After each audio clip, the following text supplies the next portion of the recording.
UP को लेकर मायावती के ऐलान से कांग्रेस में चुप्पी, बीजेपी में सुगबुगाहट और कई दल कन्फ्यूज। नमस्कार साथियों, आप देख रहे हैं हमारे यूट्यूब चैनल AK News 8887। मैं हूं अवनीश कुमार। चैनल पर नए हो तो चैनल को सब्सक्राइब करें, वीडियो को लाइक शेयर करें। उत्तर प्रदेश 24 करोड़ से ज़्यादा आबादी के साथ भारत का सबसे बड़ा राज्य है। ये भारत की हिंदी पट्टी का अहम हिस्सा है। देश की 16.5% आबादी उत्तर प्रदेश में ही रहती है। लोकसभा चुनाव आए तो एक बार फिर देश के सबसे बड़े राज्य उत्तर प्रदेश के विभाजन का मुद्दा गरमा गया है। आपको बता दें, बहुजन समाज पार्टी की प्रमुख मायावती ने ये मुद्दा उठाकर पुराना तार छेड़ दिया है।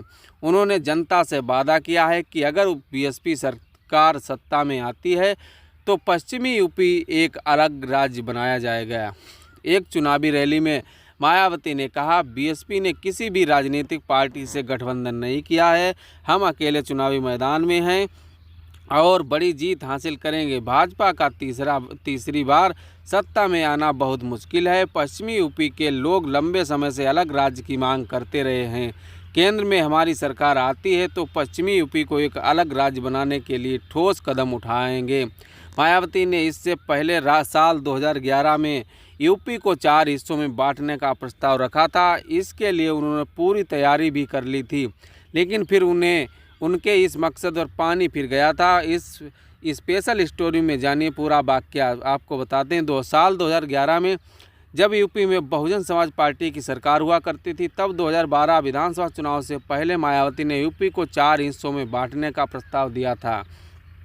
ये 4 हिस्से थे: पूर्वांचल, पश्चिम प्रदेश, अवध प्रदेश और बुंदेलखंड। प्रस्ताव के अनुसार पूर्वांचल में 32, पश्चिम प्रदेश में 22, अवध में 14 और बुंदेलखंड में 7 जिले शामिल होने थे।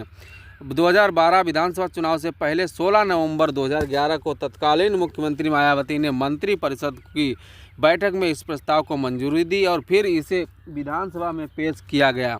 21 नवंबर 2011 को यूपी को 4 भागों में बांटने का प्रस्ताव विधानसभा में पारित कर दिया गया और फिर इसे केंद्र सरकार को भेज दिया गया।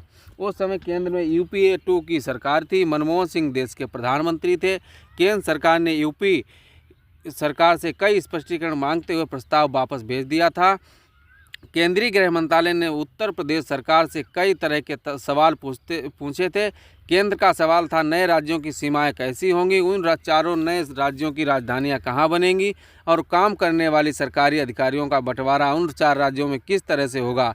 इसमें सबसे अहम सवाल यह था कि देश की सबसे ज़्यादा आबादी वाले राज्य भारी भरकम कर्ज भी है, उसका बंटवारा किस तरह होगा। रिपोर्ट्स के अनुसार साल 2011 और 12 में उत्तर प्रदेश सरकार पर 2,04,000 करोड़ रुपए का कर्ज पहुंचने का अनुमान था। ये कर्ज इससे पिछले साल 2010 और 11 में 1,80,000 करोड़ था।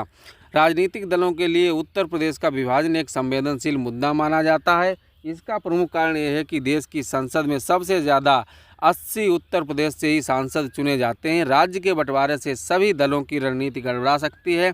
इसी कारण 2011 में मायावती का प्रस्ताव उस समय की कांग्रेस के नेतृत्व वाली UPA सरकार और इस पर कोई विशेष कार्रवाई नहीं की गई।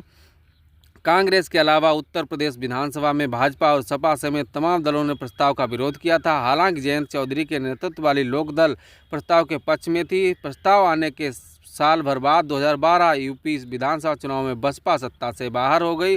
भाजपा और कांग्रेस दोनों ही पार्टियां इस मुद्दे पर कोई स्पष्ट बयान देने से बचती रहीं। वहीं आपको बता दें, लेकिन उनके कुछ नेताओं ने इस मुद्दे को समय समय पर बयान देकर जरूर जिंदा रखा है।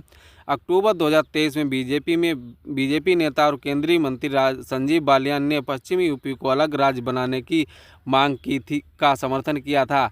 एक जनसभा में उन्होंने कहा था कि पश्चिमी यूपी को अलग राज्य बनाना चाहिए और मेरठ की